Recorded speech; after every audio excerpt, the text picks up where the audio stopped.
Hello, beautiful people. This is your friend, your girl, your sister, your lover, your beloved, Tahiri Divine. I also go by Diana, the metaphysical midwife. You can find me on all social sites as Tahiri Divine, except on Facebook. I am 369, the number's 3, the number 6, and the number 9 on Facebook. And you can find me or befriend me on Facebook as TK Divine. Okay, T as in Tahiri, K as in kite, and Divine, if you are interested in connecting with me through social media. Okay, let's get some housekeeping. Y'all know the Emergence is coming up, ladies. It is a 5-week extensive course with me exclusively. It'll be live classes every Sunday starting November 29th. That is the first day of class all the way out to January 3rd. We'll be going through 4 of the divine feminine archetypes: the warrior, the priestess, the queen, and the goddess, learning their stories, their mythos, their cultural backings, and also these spiritual implications and how we can actually embody and implement these archetypes in our lives so that we can actually have the fullness and emergence of who we are. So that's the starting there. Registration is officially open. You can connect with me either through messaging me or go to my links in my description where you can sign up and register for the class. Registration ends Friday, November 20th. So definitely get in there, okay? And we do have payment plan options available, so definitely reach out to me if that's something that you'll be interested in. Well, now that I got that out, I just want to show my outfit real quickly, y'all. Look at this dress, okay? Sis been doing some things, looking good. Ow.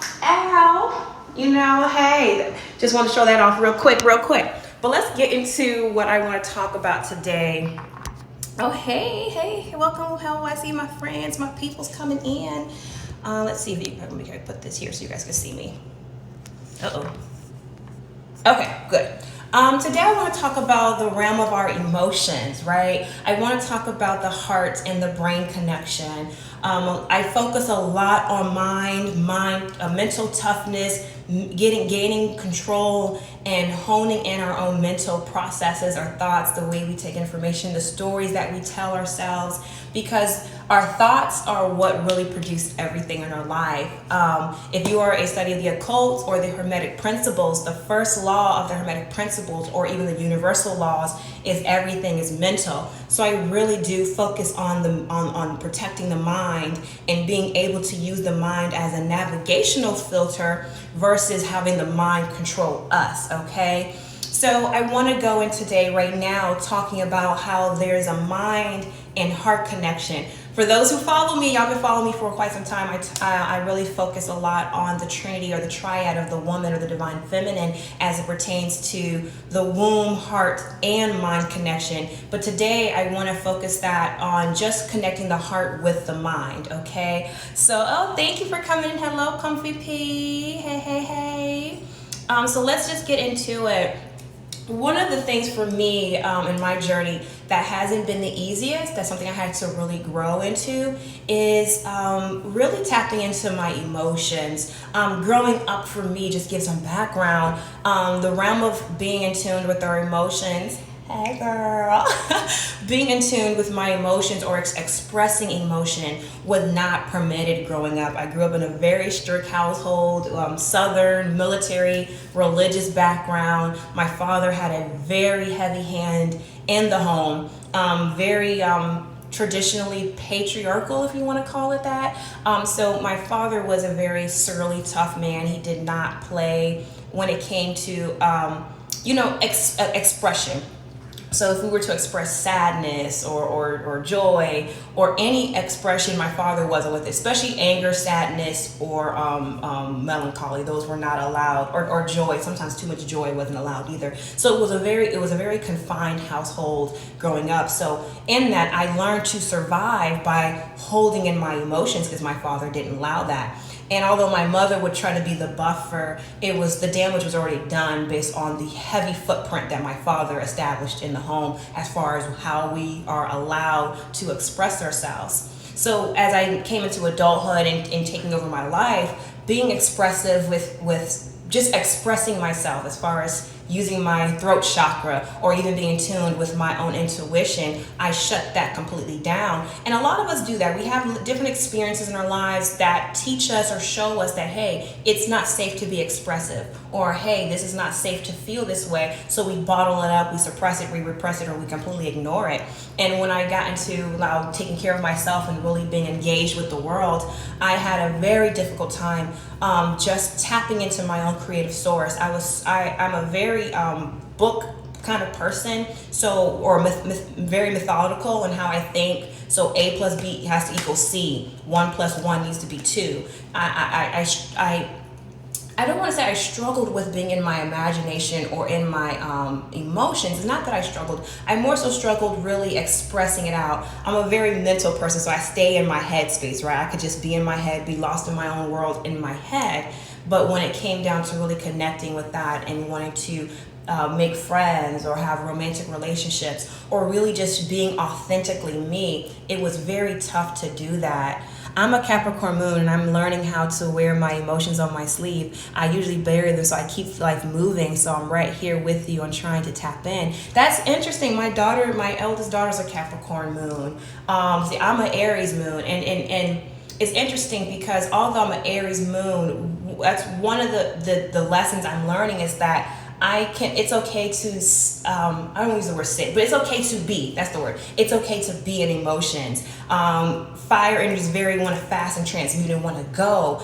And so, or that's one aspect of fire. Let me say that's one aspect of fire. And when it came to wanting to deal with emotions, because I was able to see through it and have a mental understanding of it, I would totally just not allow myself to sit and be in it because I didn't like the feeling, right? So I'm with you on that. So I repressed a lot of that. And then when it came to where I couldn't hold no more, pow, pow, bam, bam, fire popping off, okay? So I didn't want to keep having these explosive reactions to things that wasn't, and usually the explosive reaction was something small and petty, but because of all the built up things that I didn't deal with, it exploded and people be like, whoa, sis, what's wrong with you?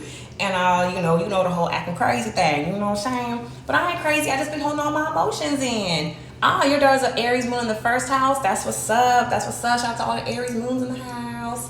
But so I started coming to a place in my life when I really needed to I needed change. I was angry, I was depressed, I was anxious.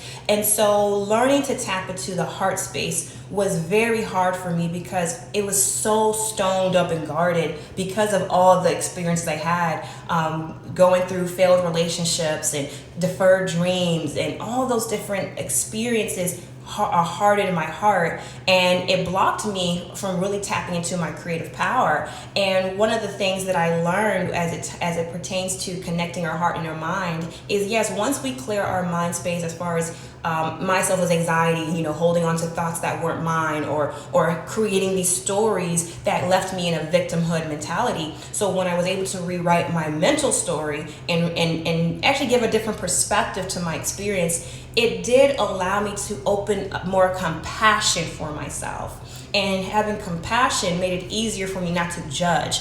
And it's so funny because a lot of people say you shouldn't judge yourself or your experiences. That's very hard to tell somebody who has a Mercury in Libra and their sun's in Libra. And it's not that I'm judging to belittle, but I like to look at it as I make judgments as a way to course correct and learn. So I've learned by making these judgments on myself so that when I'm sharing my story, I don't want to share it from a place of victimhood. I want to share it, or I am sharing it as a place of being a message or a learning experience for somebody else. And sometimes that was difficult for me because I would want to share, and it's not like I'm sharing to get like, oh, I'm so sorry to hear that. I'm like, hold up, sis. Or bruh, I don't need empathy or sympathy from you, or empathy's cool. I don't need sympathy. What I really want is that we can empathize, but how are we going to gain and learn from this experience? So for me, connecting with the heart space taught me compassion so that I am able to share my story from a place of empowerment, not so much from a place of victimhood, because we can get caught up in wanting to share because we want a hug or we want somebody to embrace us. And there's nothing wrong with having those feelings, okay? Nothing wrong. One thing I learned and I would like to continue to express is that we're not always going to have somebody around who can do that for us. And everybody's going through their own emotional things, and that doesn't mean that we can't share our stories or want to connect on that level, but be aware that we have to learn to encourage ourselves and allow our own compassion for ourselves to kick in before we start to seek that out externally. Because what will happen, and I'll say from my experience, when I was doing that, trying to seek that compassion or that love or that embrace that I didn't feel that I got growing up as it pertains to expressing my emotions, I would put myself in these relationships that were very toxic or narcissistic relations, right? Like, oh, I'm an empath and this person's a narcissist. You know, that whole conversation about empaths and narcissists. And I'm gonna talk about that on another live because quiet as a kept, empaths are narcissists too. That's why you attract a narcissist, but we gonna get in that conversation another day, not today. But today we're talking about the heart-mind connection. Hey, the High Priestess. We got the High Priestess in the building, y'all. Hello, sis. Hey. So connecting our mind and our heart. And when we do that, one of the things I've learned too, before our mind is even formulated in the womb, it's the first organ that's formulated is the heart. And a lot of the antiquity or the ancient practices and ancient studies of cultures, they really reverence the heart, particularly Egypt or Kemetic science really reverence the heart. Actually, the heart is considered to be the first brain because it's really the heart. If we really study the heart sends more signals to the brain than the brain does to the heart. So learning that our center of ourselves is really in our heart. And if you look at that too from the chakra scale or the chakra system, the heart is the center because it's like you have the solar, sacral, and the root three below, and you have the throat, third eye, and crown above. So the heart is the center. We can even look at the word earth, which is also as an anagram for the word heart as well. And we know earth is actually the center too of this universe. Versus what we have been taught that it's a sun-centered universe or a heliocentric universe. We're actually in a Earth geocentric universe. So it actually makes sense on that perspective too when we look at how as above, so below, as within, as without, we start to see the similarities and then start to recognize where the lies or the misinformation was given to kind of derail us. So when we live from a centered heart space, it allows us to not only tap into our creative power, it allows us to really tap into more love. And everybody wants that. And it's really important to cultivate love for yourself before trying to get it into a relationship with your friends or family members. And I know a lot of us feel like, well, this is my family. They're supposed to love me. As I said in my mother video the other day, it's no one's responsibility to love us. It's nobody's responsibility to even protect us. You know, what the responsibility that our parents do have was to ensure that they brought life into us, okay? Anything other than that is extra and great to have. So let's not diminish that role of parenting, mothering, and fathering, but let's also recognize that is still, whether we had a positive experience from that or a negative experience, the experience itself does not negate our journey, does not negate the way we should love ourselves. Let's say that the way we should love ourselves, and focusing on connecting to your heart is really going to help us to really understand what words that we tell ourselves.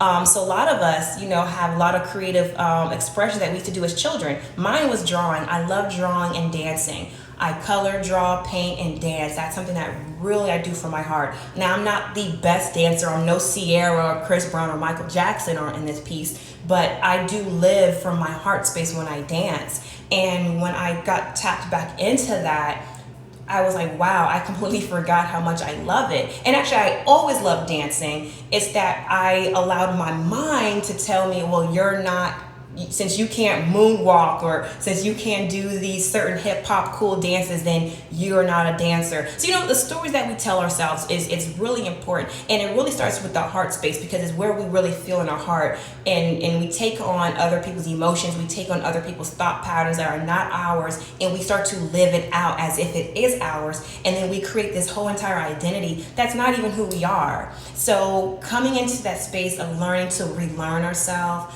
to re-engage, to tap back into what truly makes us feel joy and not just happiness, because happiness is fleeting, but I'm talking about living from a place of pure joy. And pure joy is really just being in tune with that love that you have for yourself and not allowing others, or let's say this, it's not even about that. It's about having healthy boundaries with the external world on who's allowed to have so much say so into my life, or who's allowed to speak, or who's allowed to enter into this space that I've created for myself, right?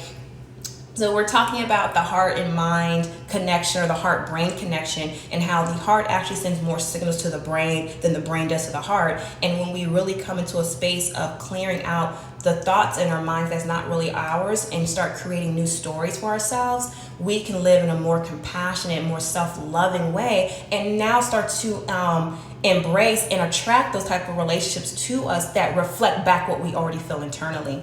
I'm going to give this really quick, really easy, wonderful hack that was actually, I love life hacks. If you guys haven't downloaded my free workbook, it's a life hack workbook on how to ground yourself into your 4 core principles of what you believe yourself to be, so you can create a foundation for yourself to build off on. So if you're interested in that free workbook, it is in the link. Male or female, doesn't matter. It's for any person to use. I call it the Millennial Life Hack, or the Spiritual Millennial Life Hack. So you can definitely download that in my bio, which is a free downloadable workbook for you.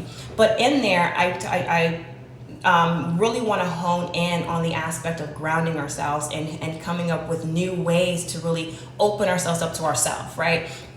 So I want to give this really interesting story that happens to a lot of us.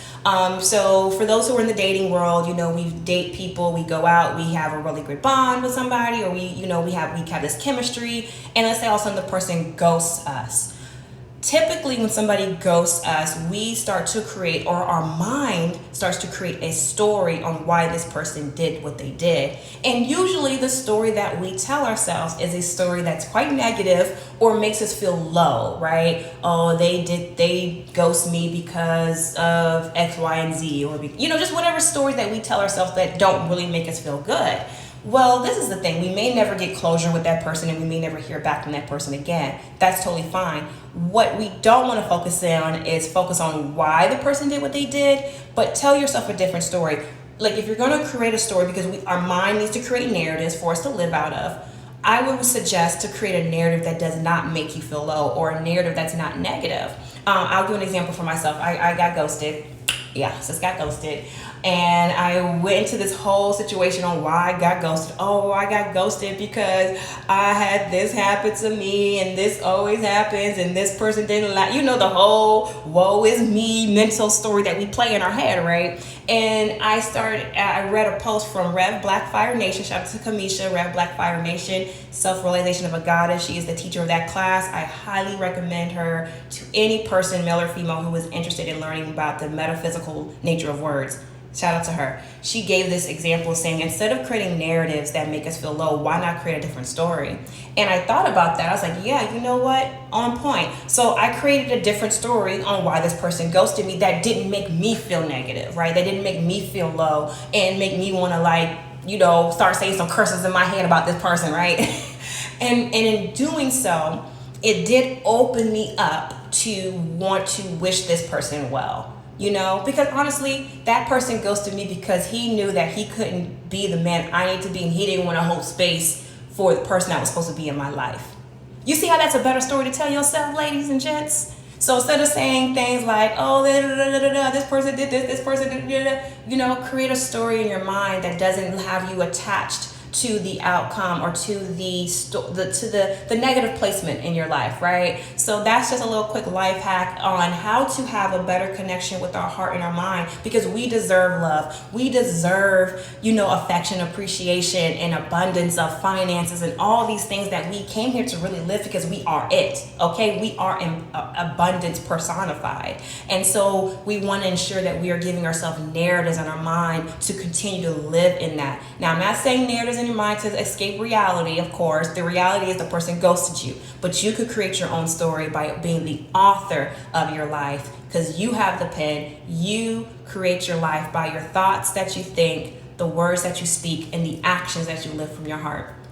That's all for today, ladies and gents. I wanted to share that hope that was a quick, brief message for you about the heart-mind connection and how we can really, truly live out our best lives by the way we live, feel, and be. Until next time, I'll see you guys around. Make sure you join me on November 29th. We'll be starting the Emergence class. This is for women, my divine feminines. We are tapping into the divine archetypes, just 4 of the divine archetypes, which I like to say that's a good foundation: the queen, the goddess, the priestess, and the warrior. I'm so excited about doing this with you all. We're going to be getting it in. It's a live interactive class, so please be prepared to be interactive with it. We have a few assignments. We'll have some reading materials, a few documentaries, but not too much, because we're kind of winding down, so it won't be too much, but it'll be definitely enough to chew on and to really tap into, to integrate this into our life. So I'm excited about this, y'all. But all right, until next time, I will see you guys later.